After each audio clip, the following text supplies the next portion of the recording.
Y puedo empezar a rellenar estos, por ejemplo, con puras, voy a poner ahora una imagen que es binaria, o sea que solamente tiene unos y ceros. Pongo este, pongo este, pongo este, pongo este, pongo este y pongo, no sé, este. Este es un intento muy burdo de construir una A en esta matriz tan pequeña y con muy poca resolución. Para construir imágenes de alta resolución, lo que necesito es crecer la matriz, pero si yo me fijo en solamente una fila como esta, entonces construyo un vector que es 0, 0, 1, 0, 0, 0. Es una señal que va cambiando en función de este eje que es el Y. Esta que está acá, en función de la J, es otra señal que tiene los valores 0, 1, 1, 0. Y entonces es una señal que es binaria. Bueno, binaria porque solamente puede tener dos valores y forma nada más blancos y negros. Pero si le doy un poco más de riqueza y en lugar de ponerle blancos y negros, le pongo atenuaciones de color, como puede ser algo así, intentando que esto se vea como atenuado, muy poquito, mucho, mucho, mucho y mucho. Entonces estos que están acá ya no son ceros y unos, sino pueden estar en un rango que va de 0 a 1, y esta señal que está por aquí, o mejor dicho, esta que está acá, para que sea más visualmente más fácil verlo, podría ser la señal 0, 0.1, 0.8, 0.8. Y entonces el procesamiento que le hago a una señal en una sola dimensión, ahora se lo hago a dos dimensiones y lo que hago es procesamiento de imagen. Filtro en este sentido, filtro en este sentido, o filtro usando cuadrantes, y entonces tengo procesamiento de la imagen. La misma estrategia que usé para procesamiento de señales digitales, lo ocupo para procesamiento de señales o de imágenes. Las imágenes son señales vistas en dos dimensiones. Y los volúmenes, o sea, lo que hace una tomografía, una resonancia magnética, pues va a ser uno de estos, con otra matriz que viene acá atrás, con otra matriz que viene acá atrás, otra matriz que viene enfrente, y entonces tengo proyecciones de un volumen tridimensional que finalmente lo vuelvo a procesar como estos que están acá. En cada uno de los ejes puedo procesarlo como si fuera una señal de una sola dimensión, y las herramientas que utilizo acá, la base de las herramientas, es lo mismo para la imagen. Por eso es importante y por eso es muy útil actualmente el procesamiento de señales discretas, para poder hacer procesamiento de imágenes y de señales y todo lo que podemos hacer actualmente con las computadoras. ¿Sale? Entonces, regresando un poco, esto es el porqué de esta clase, un poco más del porqué, y regresando al procesamiento de señales analógico, pues tengo que regresar al filtrado. Y entonces un sistema, el sistema es el que va a hacer el procesamiento de la señal. Un sistema analógico está hecho por una sumatoria de diferencias de derivadas. Es una ecuación diferencial donde lo que a nosotros nos importa es lo que describe a la respuesta en frecuencia del sistema, es la ubicación de los polos y los ceros del sistema. Tengo aquí, este es el plano S, esta es la parte real, esta es la parte imaginaria de mi plano S, y el sistema como tal está definido por HDS, y HDS es igual a la multiplicación sobre I de todos los ceros entre la multiplicación sobre J de todos los polos. O sea, si tengo la ubicación de polos y ceros de mi sistema, construyo a HDS, y con HDS tengo a HDT, y con HDT tengo cómo va a comportarse el sistema, y con HDS también tengo la ecuación diferencial, que eso ya más o menos deberíamos tener en mente esa parte, ¿no? Construyo con eso el sistema. Entonces todo depende de esta cosa, y lo que voy a hacer en filtrado es, antes lo que tenía es, me daban los polos y los ceros y yo construía HDS. Ahora lo que voy a hacer es, ¿dónde voy a ubicar estos polos y estos ceros para que la HDS sea la que yo quiero, no cualquiera, sino la que yo estoy especificando. Y lo primero que puedo ver es que con la ubicación de polos y ceros puedo construir todas las formas que habíamos visto de filtros. Un filtro pasabajas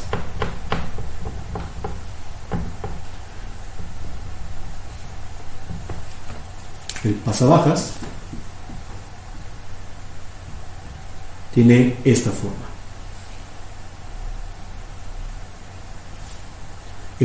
La respuesta es máxima para el valor de 0 y conforme va avanzando la frecuencia la respuesta va decayendo. Entonces básicamente todos los sistemas pasabajas en el dominio S tienen los polos aquí o aquí o aquí, todos sobre el eje real negativo. Además, todos los polos para que el sistema sea estable deben ser negativos y por lo tanto deben estar de este lado.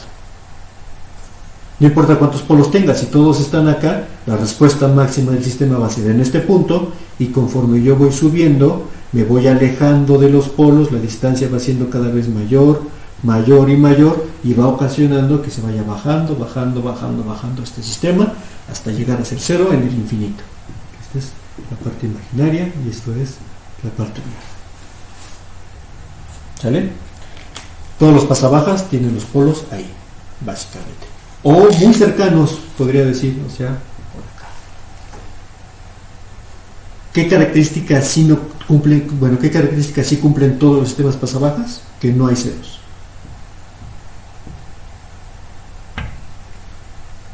Todos los sistemas pasabajas son HDS igual a 1 sobre la multiplicación de los polos.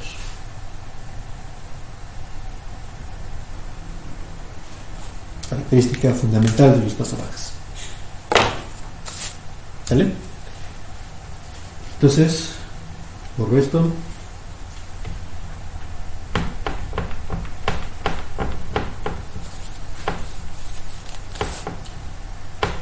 Y voy con el pasaltas.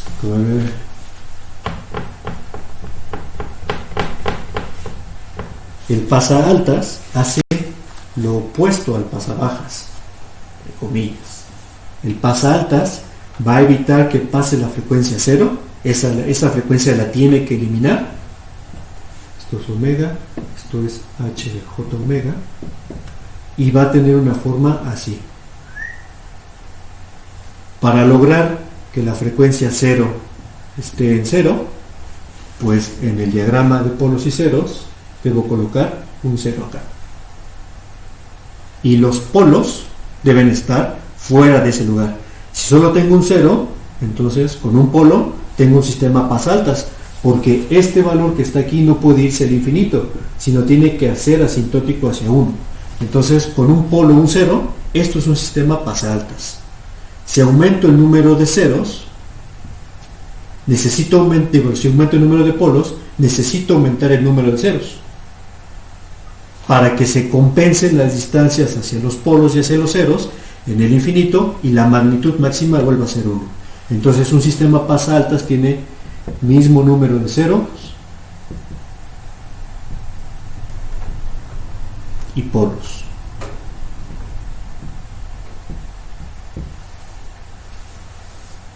Así logro que la magnitud se mantenga en 1.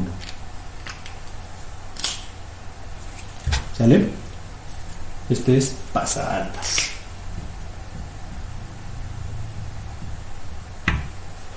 Este 0 va a quitar el offset y pues solamente queda el nivel de AC, que es lo que hace el osciloscopio cuando uno le pone AC de C.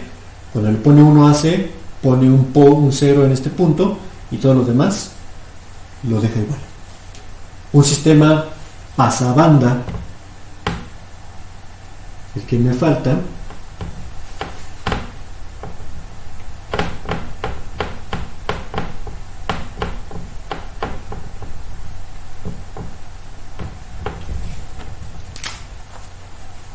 sistema pasabanda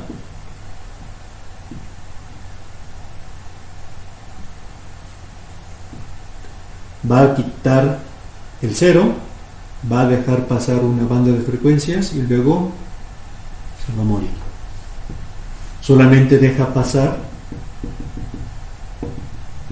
esta banda que está hasta acá. Aquí tengo 1 y esto es H de J omega. Entonces, por definición, necesito un 0 en 0 para que quite eso. Necesito un polo que aumente la frecuencia, que es por acá. Aquí necesito otro polo y necesito otro 0 en el infinito, y ese 0 en el infinito siempre lo tengo. Entonces, todos los sistemas pasabanda necesitan un 0 acá, un polo ubicado en estas posiciones, y con eso yo tengo un sistema pasabanda. Porque va a empezar en 0 por este 0, va a empezar a subir la magnitud porque me empiezo a acercar a este polo, y después va a empezar a bajar y bajar y bajar. Un polo va a compensar a este 0 y el otro polo va a hacer que siga disminuyendo la magnitud. Entonces todos los sistemas pasabanda tienen una concentración de ceros acá y los polos están dispersos o alejados de este punto para poder lograr tener esta forma. Y en estos sistemas me conviene poner esta parte que es un circulito o una elipse que tiene que ver con la magnitud, que aquí es omega n, la frecuencia a la cual ese filtro deja pasar. Todos los sistemas pasabanda tienen esta estructura: un 0, una banda de polos y otros ceros que están en el infinito, que lo logro al tener un orden de HDS. Va a ser igual a hay polos, hay ceros, aquí es I, S menos CI, aquí es J, S menos PJ, pero el número de polos es mayor que el número de ceros.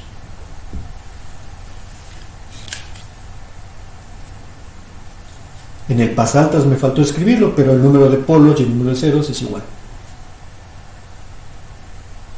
¿Sale? Y ahora me falta el rechazabanda, me faltan dos: el rechazabanda y el de ajuste de fase. Entonces, el rechazabanda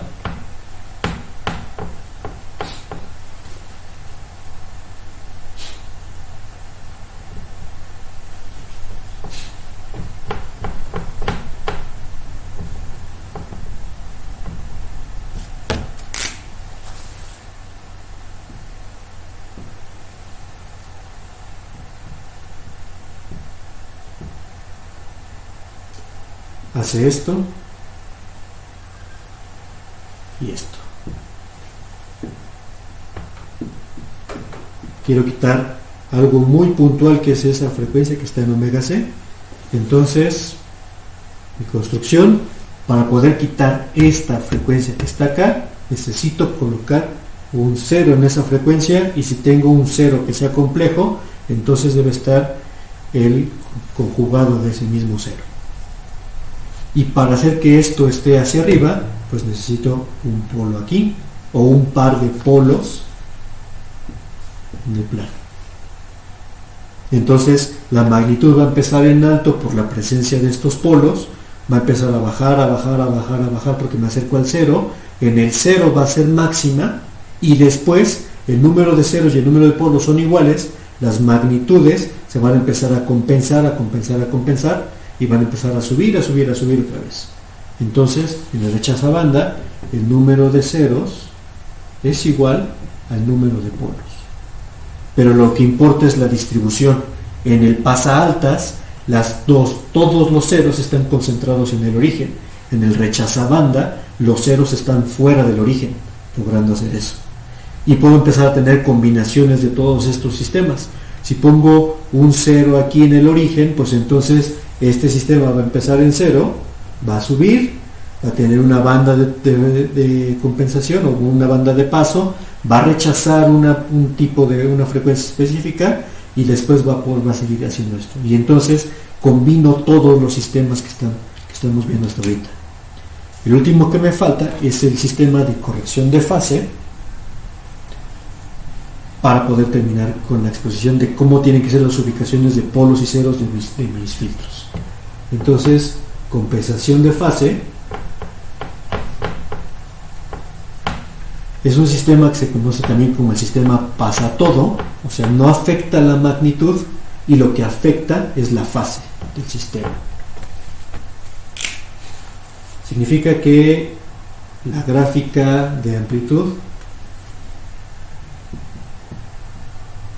compensación de fase,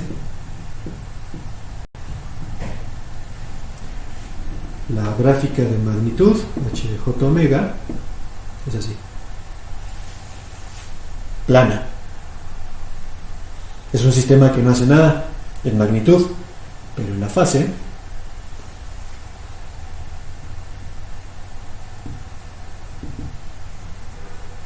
puede hacer necesita cambiar la fase. Entonces puede hacer algo así en una cierta banda o algo así en otra banda. Por lo tanto, ¿cómo logro que la magnitud no cambie de un sistema? Pues si pongo un 0 acá, digo un polo acá, si esto es omega n, entonces la magnitud se visualiza como la distancia hacia los ceros entre la distancia hacia los polos. ¿De qué forma logro que no haya un cambio de magnitud? Pues aquí hay omega n, pongo el 0 del otro lado y tiene lo mismo omega n. Si pongo un polo acá, porque es complejo, va a estar su complejo conjugado, y pongo en espejo su otro valor. Entonces, en este sistema todas las magnitudes están, todos los polos están simétricos, polos y ceros están simétricos respecto al eje j omega en sus distancias. Este es un espejo tal cual de lo que hay de este lado. Cambio la fase porque existen estos polos y estos ceros, pero no cambio la magnitud, y entonces la magnitud de las señales o de los componentes es igual con un cambio de fase de la señal. Y son todos los sistemas que hay.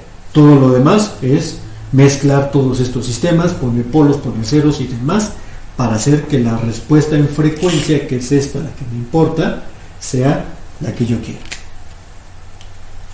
Entonces, todos los diseños de filtros parten, ya lo vimos, de sistemas que son pasabajas. Entonces, voy a diseñar puros sistemas pasabajas para estas cosas. Y necesito unas cuantas reglas para eso. Entonces, el objetivo es diseñar HDS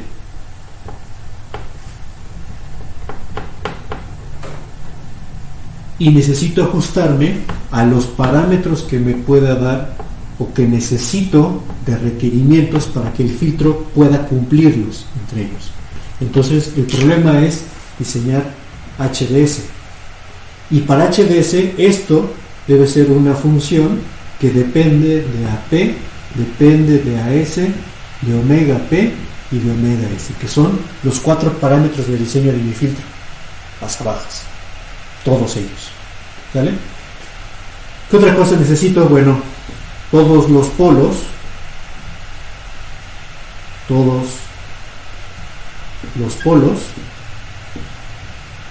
son o deben ser negativos. Esto garantiza que sea estable el sistema. ¿De acuerdo? No puede haber polos positivos, porque eso hace que el filtro sea un filtro inestable y por lo tanto no realizable. Y la otra cosa que me importa mucho es, para cuestiones de diseño, que la magnitud cuadrada de h de s la puedo ver como h de s multiplicada por h conjugada de s, y esto es lo mismo que h de s por h de s conjugada. La magnitud cuadrada de un número complejo es la multiplicación del número por su conjugado. ¿Vale? Debo evitar discontinuidades.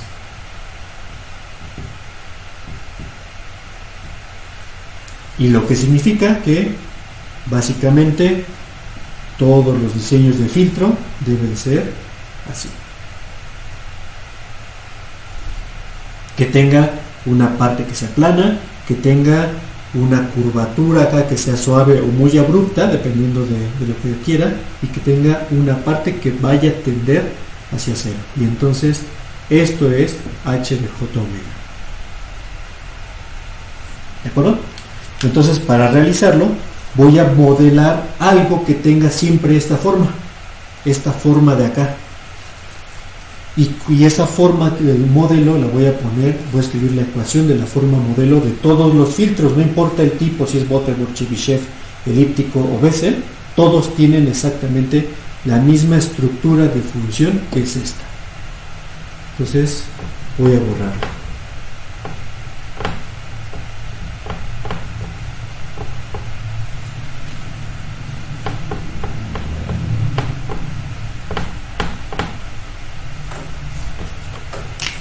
Y digo que la magnitud de h de s al cuadrado va a ser igual a 1 entre 1 más un epsilon cuadrado por una función r que depende, cuadrada, que depende de AP, depende de AS, depende de omega P y depende de omega S.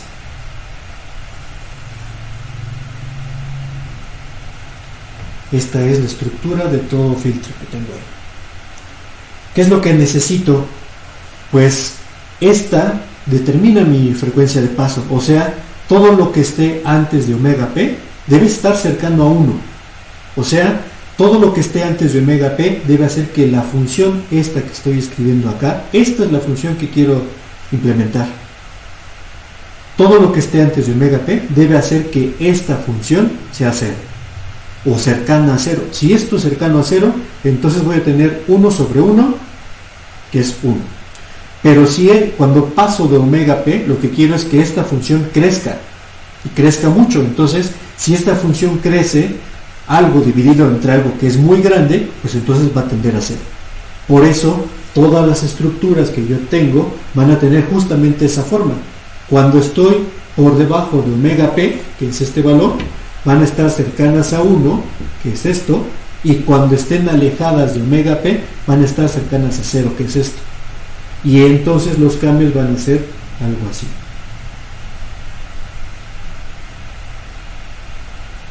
Y por lo tanto diseño algo que tenga esta forma que está acá. Y de ahí viene el por qué existen tanto en los libros que hay algo que se le conoce como la normalización de la frecuencia. En lugar de decir que esto es omega P, voy a hacer que esto sea 1 y digo que necesito una función que antes de 1, o cuando tengo valores, no importa si negativos o positivos, en valor absoluto menores a 1, sea casi 0, y cuando estén por encima de 1, sean muy grandes. O sea, en lo que yo estoy buscando, esto es omega, esto es h de j omega, lo que estoy buscando son funciones que hagan en este cuadro que está desde menos 1 hasta 1, sean pequeñas acá, estén acotadas aquí, entre menos 1 y 1, que estén en 1 y menos 1, y fuera de esto, que sean lo que quieran. Un ejemplo es una función que haga esto. La función cuadrada, o la función parabólica, ¿no? La parábola, o sea, x cuadrada. ¿Qué pasa si x, o cuánto vale esta x cuadrada? Voy a ponerle f de x es igual a x cuadrada. ¿Cuánto vale si x es menor a 1? La magnitud que yo tengo en x menor a 1 va a ser cada vez menor, y en 0 va a ser 0. Pero si paso de 1, entonces esta función empieza a crecer y crecer y crecer de manera abrupta. Crece muy, muy rápido. Entonces, esta función es un estilo de función que necesito para estas, justamente. Porque en el rango de menos 1 a 1 va a ser muy pequeña y fuera del rango menos 1 a 1 va a ser muy grande. Y va a cumplir entonces con estas propiedades. En el rango desde menos 1 a 1, o desde la menos frecuencia de paso a la frecuencia de paso, va a hacer que todo esto sea casi 1, y cuando está fuera de esa región va a hacer que todo esto sea casi 0. Y a Don Butterworth se le ocurrió que podríamos utilizar justamente una función que sea de este estilo, que es el filtrado Butterworth. Entonces defino esta epsilon como 1 y voy a definir ahorita a mi función, que es AP a S omega P omega S, como simplemente x cuadrado, o x, o garantizar que esto sea x a la 2 por n. Entonces voy a borrar esta, y la primera función que vemos es la función Butterworth.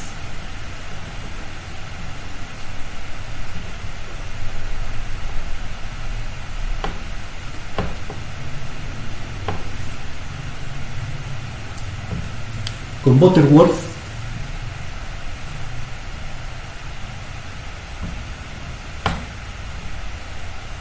epsilon es igual a 1 y lo que quiero es poner omega entre omega p a la 2.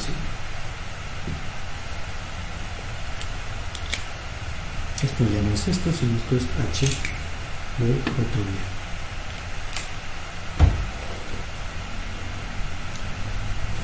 Donde esta n es orden de filtro, esta es frecuencia de paso y esta es mi variable de la frecuencia. Conforme va cambiando esta, voy a ir calculando esta magnitud cuadrada. Entonces lo grafico y veo si eso cumple con los requerimientos que estaba diciendo ahorita del filtro.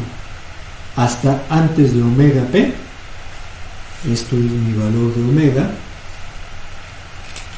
hasta antes de omega p va a ser algo entre omega p va a ser menor a 1 y si lo elevo al cuadrado va a ser muy chiquito.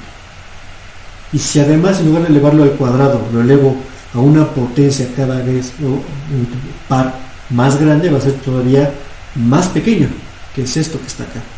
Por lo tanto, va a empezar, esta función empieza en 1. Si esto es 0 es 1 sobre 1, empieza en 1. Y conforme me acerco a este punto, va a empezar a bajar, a bajar, a bajar, a bajar. Va a ser esto.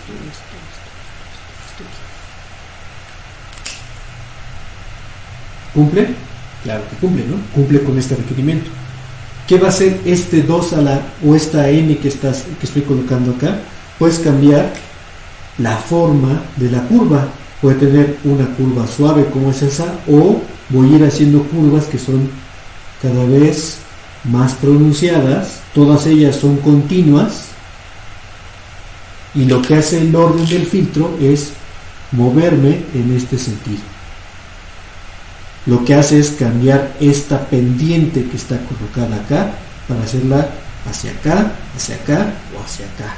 Con un orden 1 haría nada más esto, y conforme voy aumentando el orden va siendo cada vez más pronunciada la pendiente, o la banda de transición se vuelve más pequeña, y con eso puedo lograr que el filtro se parezca más al filtro ideal, que sería un filtro que tiene esta forma.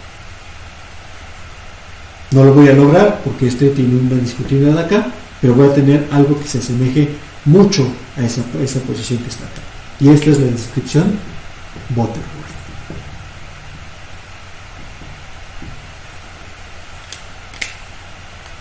Todos los sistemas Butterworth tienen exactamente la misma forma. Y el chiste es encontrar la ubicación de los polos, o sea, despejar S de la función, o encontrar las raíces de S para esa función. ¿Sale? Antes de entrar al diseño necesito repasar otro concepto para poder hacer esto.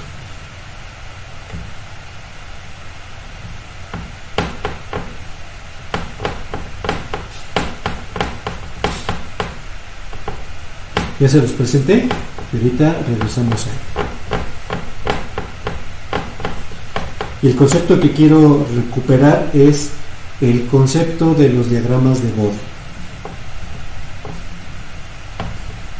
Un diagrama de Bode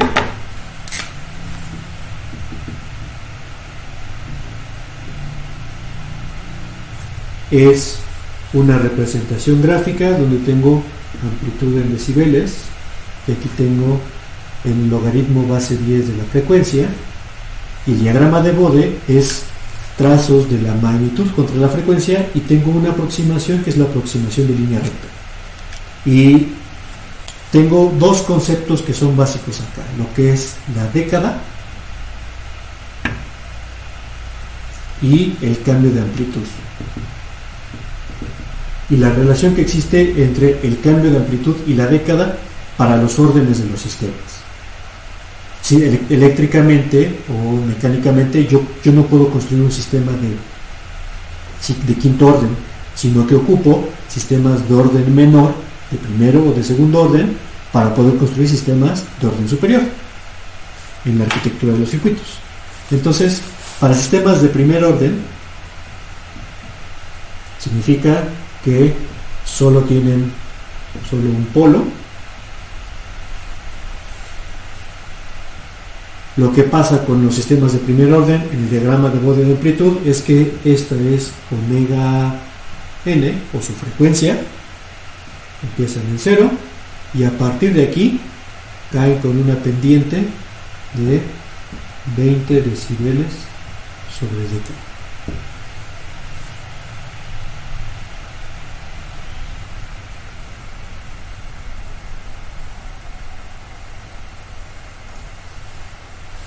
Y la década es, o cómo cuento cuántas décadas hay entre dos frecuencias, por ejemplo, entre omega 1 y omega 2, pues es el valor del logaritmo base 10 de omega 2 entre omega 1. Si omega 2 es igual a 10 veces omega 1, entonces esto lo voy a poner como n década. El logaritmo de 10 omega 1 entre omega 1 es igual al logaritmo de 10, y el logaritmo de 10 es igual a 1. Hay una década entre omega 1 y omega 2. Si fuera al revés, si estoy calculando cuántas décadas hay de omega 2 a omega 1, simplemente invierto estos, omega 1, omega 2, este 10 pasa para acá abajo, y entonces esto es menos 1. Un décimo, menos 1. Hay menos 1 décadas hacia atrás. Entonces, el número de décadas que hay entre dos frecuencias es esto. Significa que la magnitud en esta relación de amplitud en decibeles y el logaritmo de la frecuencia va cayendo 20 decibeles cada vez que estoy 10 veces más alejado de mi frecuencia analógica. Eso es lo que significa para el sistema de primer orden. Y todos los sistemas de primer orden, que significa que tienen un solo polo, y además para tener un solo polo es un polo real, tienen esta estructura.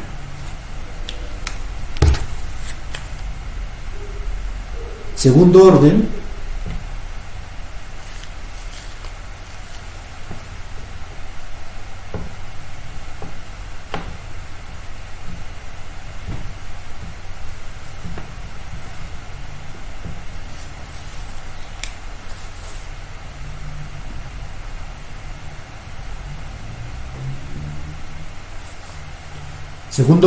es similar el concepto, pero en lugar de que caigan con pendiente de 20 decibeles por década, caen con el doble, y caen con una pendiente de 40 decibeles por década. Y las pendientes y las caídas en un sistema que está en cascada se van a sumar, y por lo tanto puedo saber el orden que requiero simplemente con saber si tengo sistemas de segundo o de primer orden. Por ejemplo, un sistema que tiene orden 1, que tiene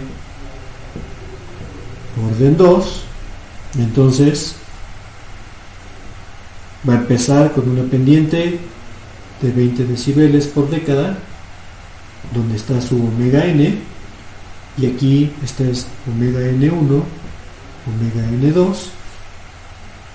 Donde llegue omega n2 va a cambiar y se va a sumar y voy a tener finalmente 60 decibeles sobre década. Pendiente de 20 más pendiente de 40, pendiente de 60 sobre década. Entonces, de los requisitos que necesito para el diseño de filtros es pendientes y es el orden, y el orden lo puedo calcular con estas relaciones que estoy colocando acá, y con esta aproximación puedo verificar si el orden que estoy calculando es correcto o no es correcto para el diseño que estoy implementando. Esto es lo mínimo que va a tener, y eso no significa que la gráfica sea así para sistemas de segundo orden. Para sistemas de segundo orden, las gráficas pueden hacer eso o pueden hacer esto.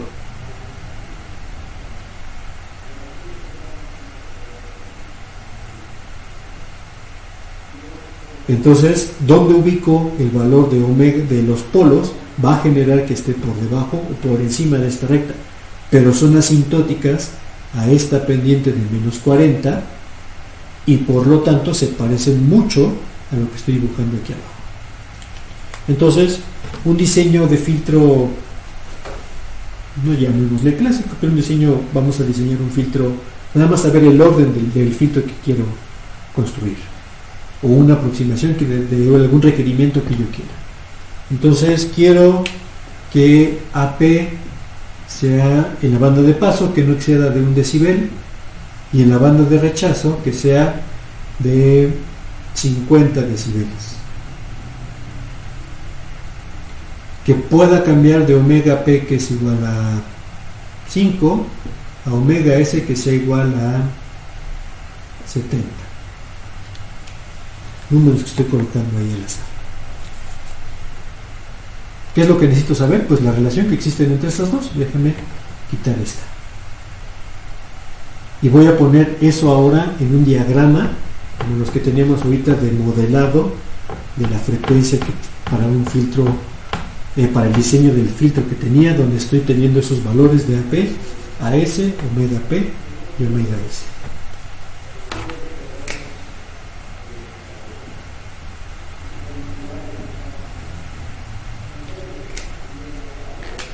Esto es amplitud decibeles.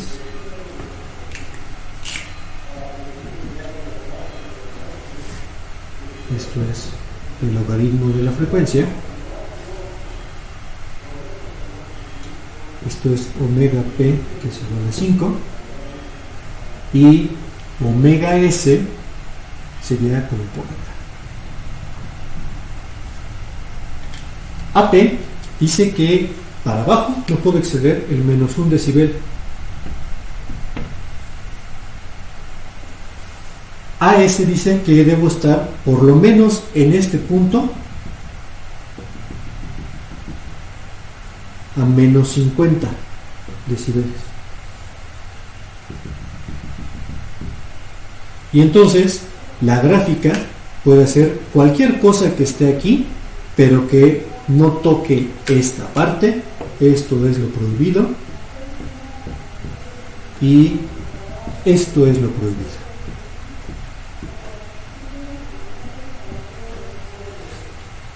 Voy a tratar de trazar los requerimientos mínimos que necesito para saber la pendiente, porque eso es lo que me importa realmente, cuál es la pendiente que tengo acá.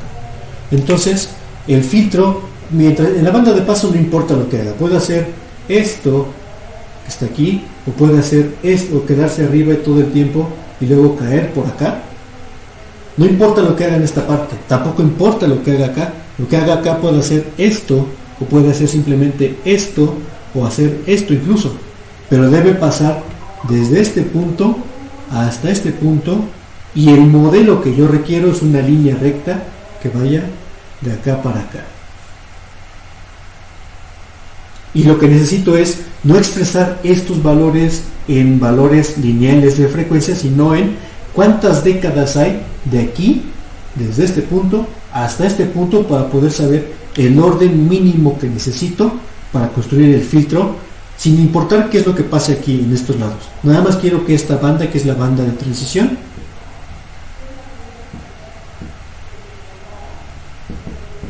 cumpla con los requisitos estipulados por este filtro. Entonces, ¿cuál es el cambio que voy a tener en magnitud? Pues van a ser 49 decibeles. Eso es el valor de Y. Y el valor de X es el logaritmo base 10 de 70 entre 5, que es igual al logaritmo base 10 de 14.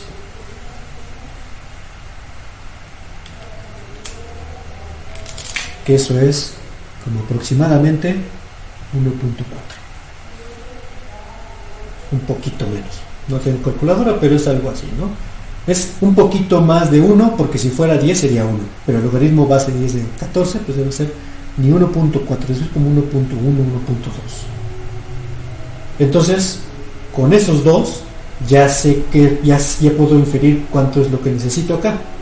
¿Cuántas décadas hay entre la frecuencia de paso y la frecuencia de rechazo? Casi una. ¿Cuántos decibeles estoy cayendo? Pues casi 50. Y con lo que tengo, que es un polo cae 20 dB, dos polos caen 40 dB. Con un sistema únicamente de dos polos, o un sistema como estos, no logro tener el 49 decibeles, pero tampoco puedo tener algo que caiga 10, porque no existe.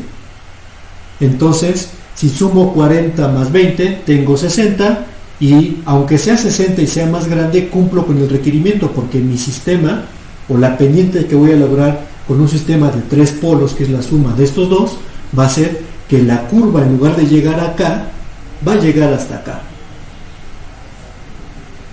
Pero cumplió con mi especificación de filtro, porque en este punto está por debajo de lo que yo quiero. Mínimo debe llegar acá. Si está por debajo es todavía mejor para mí, porque la pendiente que voy a tener acá, o el rechazo que voy a tener acá, es más grande que lo que había estipulado como requerimiento de mi sistema. Entonces, con esta relación que está acá de saber la magnitud de acá y lo que hay de aquí hasta acá, puedo saber cuál es el orden mínimo de filtro que necesito, sin importar el tipo de filtro que voy a implementar realmente. Y este es un sistema que requiere un orden de mínimo